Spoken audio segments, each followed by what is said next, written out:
está de novo aqui de papo com epilepsia, voltando na questão do volante aqui, né,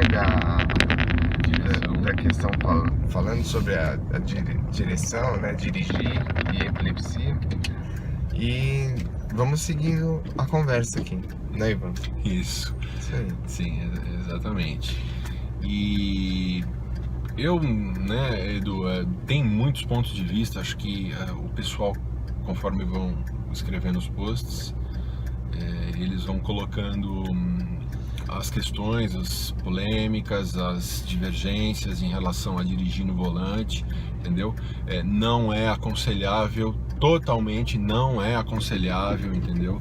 Só se, como você disse no vídeo anterior, só se você tem uma segurança absurda, ou se também, né, se você tem a crise bem controlada, como tem gente que tem a crise, vamos supor, mais de vários anos, né, aquele parâmetro que tem de controle, né, quase já entrando na área do desmame já.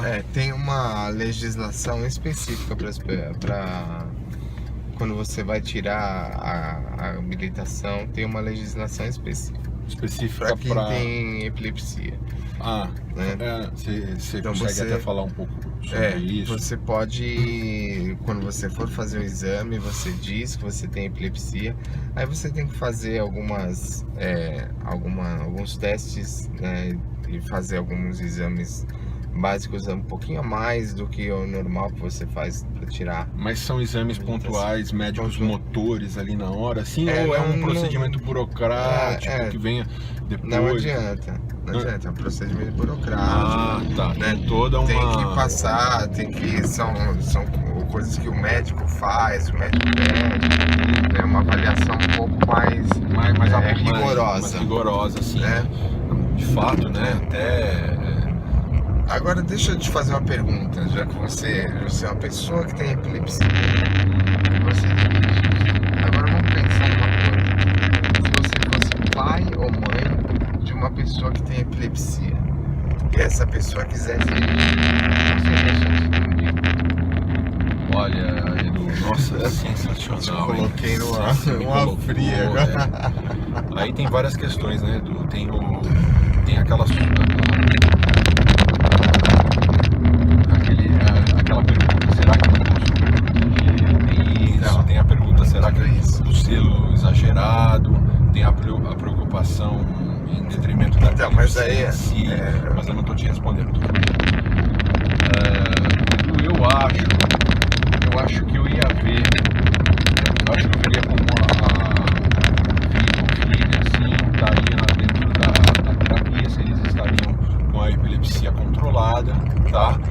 E aí, Edu, eu acho que eu liberaria, sim, Edu. Mas eu acho que eu obedeceria esse parâmetro que eu tô falando pra você, do controle.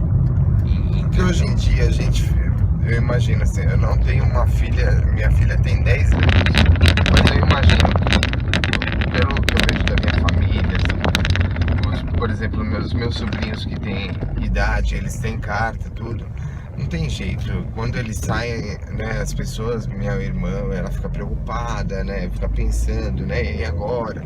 Não volta tarde, né, tem toda aquela questão, porque a gente tem essas coisas, né? A gente já passou por isso, nossa mãe, né, nossos pais já teve essa preocupação. Sim. E eu imagino que nós teremos com os nossos filhos. Sim. Só que assim, se o nosso filho tivesse epilepsia, já fica uma tensão ainda maior. Sim. Né? Claro. Porque você fica pensando, não, já pode acontecer qualquer coisa e ainda tem esse agravante que é a questão da epilepsia. Da epilepsia, né? Não sei, são opiniões assim, não é uma questão de opinião contrária, né? Que eu tenho uma opinião e você tem outra. Eu acho interessante isso, até a gente ter opiniões diferentes para a gente poder estar discutindo a respeito. Sim. Né? E mostrando para as pessoas que não é o fato da gente estar fazendo o papo, se a gente, todas as coisas nós temos as opiniões são as mesmas, né? Claro. Tanto que, né, a gente, o mais mais legal no De Papo com a Epilepsia e dentro dos assuntos é que a gente consegue enxergar todas as óticas, assim, de um e de outro, todos os pontos de vista de um e de outro. Às vezes a gente muda até a ideia, né? Sem combater, assim. Né? Às vezes a gente passa uma ideia pro outro e de repente você fala, pô, eu não pensava nisso, né? Então é legal isso, né? Fazer a gente pensar um pouco. Inclusive, acho que de repente a gente consegue trazer alguns pontos de vista para vocês também, que vocês não pararam de repente para pensar, entendeu? E o contrário também quando vocês escrevem pra gente, entendeu? De repente, ó, uma coisa muito legal, Edu, de repente pode vir algum post falando assim, você tá escrevendo, você tá dirigindo e você tem epilepsia. Então eu acho que você não está fazendo certo. Isso não é um exemplo. Isso não é um exemplo para todas as pessoas do grupo ou as pessoas que estão assistindo você, assim, né? Mas eu tenho 39 anos hoje e assim eu tenho essa segurança, né? Que eu faço que eu falei para você.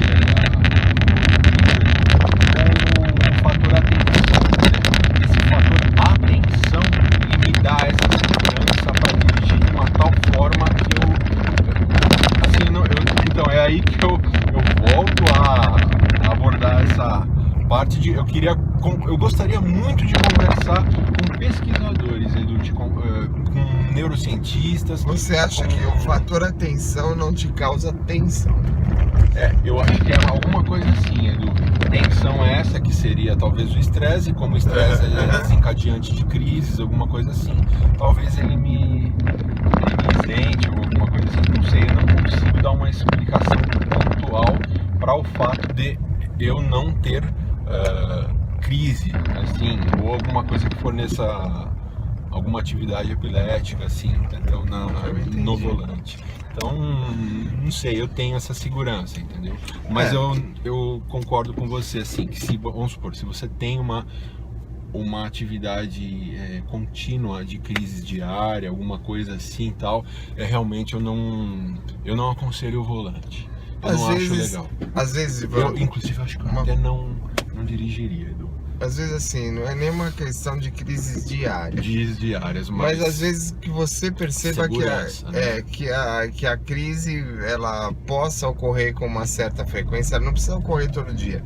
Ela pode ocorrer de mês em mês, de ano em ano, mas você não tem a segurança. Que você sabe que se você, por mais que você saiba dirigir, que você até tenha tirado a carta, e que para tirar a carta você fez o exame sem informar que você tem epilepsia, né? Que isso é uma coisa muito comum de acontecer, claro. Né?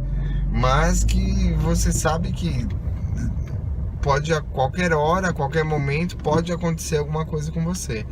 Então, eu, Eduardo, particularmente, eu acho que as pessoas que têm epilepsia e que não só que não se sentem seguras, mas que estão dentro desse quadro, porque assim, 70 a 80% das pessoas, elas tomam medicamento, eles controlam as crises, e essas pessoas, elas têm uma vida normal, né? Agora, a outra parte, elas têm uma epilepsia refratária, ou seja, nem o tratamento com medicamento ou com qualquer outro tipo de tratamento controlam as crises. Exato. Então, esse tipo de pessoa, eu acho que não deveria dirigir, sim. Né? Questão pessoal, questão do Eduardo. Ivan tem uma outra percepção, tanto que ele dirige, ele tem uma maneira de pensar, e eu acho que o interessante é que a gente se respeita. Mas eu não entendo que necessariamente seja a certa, né? Não, então, né?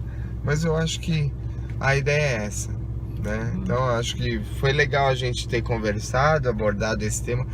Muita gente fala sobre isso, né? Parece que, por incrível que pareça, é uma das poucas coisas que tem legislação relacionada à epilepsia, é a questão da direção, né? E eu acho que foi interessante a gente poder abordar. Você quer falar, deixar mais uma força. É engraçado, da gente. até eu vislumbrei até uma situação aqui, né? Agora há pouco, aliás, isso é um detalhe importante, né? O pedestre é muito indisciplinado, né? O pedestre brasileiro, acho que talvez no mundo de uma maneira geral, mas o brasileiro é de uma maneira geral muito indisciplinado. Agora aqui atrás, não sei se você reparou enquanto falávamos, estávamos parados, mas uma senhora cruzou fora da faixa na nossa frente, né? E eu... Tem mais uma cruzando agora. Mais uma cruzando ali, cruzando de maneira diagonal, né? Diagonal no meio de 4 sinais. Havia uns 5, 6 carros na minha frente. Dava para enxergar o farol. Prestem bem atenção nessa situação. Eu enxergo o farol verde lá, entende? Os carros começam a andar na minha frente. Se eu tenho uma situação de ausência ou alguma coisa assim, e essa senhora cruzou na minha frente, eu tenho a ausência ou alguma situação epilética aqui, e eu tiro o pé da embreagem, alguma coisa assim, pronto. Eu já acidentalmente já causo um acidente em relação a essa senhora que teve algo. Por e aí isso quem é a que culpa? eu tenho... Sua. É por isso que eu tenho essa restrição. Né? Entendeu? Mas é isso aí. Essa é uma situação pontual só. Entendeu? Mas assim, como a gente falou do pedestre que não sabe andar, o motorista também é super também não respeita o pedestre. Não respeita o pedestre, exatamente. Então, entendeu? a gente sabe disso. Uma reciprocidade negativa. Então, é complicado. Bom, Ok. a gente... Acho que ainda vai dar um pouquinho mais de pano pra manga esse assunto. A gente vamos ver o que a gente espera o que vem de vocês. Exatamente. Beleza? Porque a gente tem certeza que vai ter gente que vai fazer crítica, vai ter gente que vai achar legal, mas a gente espera o retorno de vocês. Uma coisinha só pra concluir que eu acho legal, isso está dentro da minha ótica, dentro do assunto, também Edu, acho que todo mundo pode fazer qualquer atividade tendo epilepsia.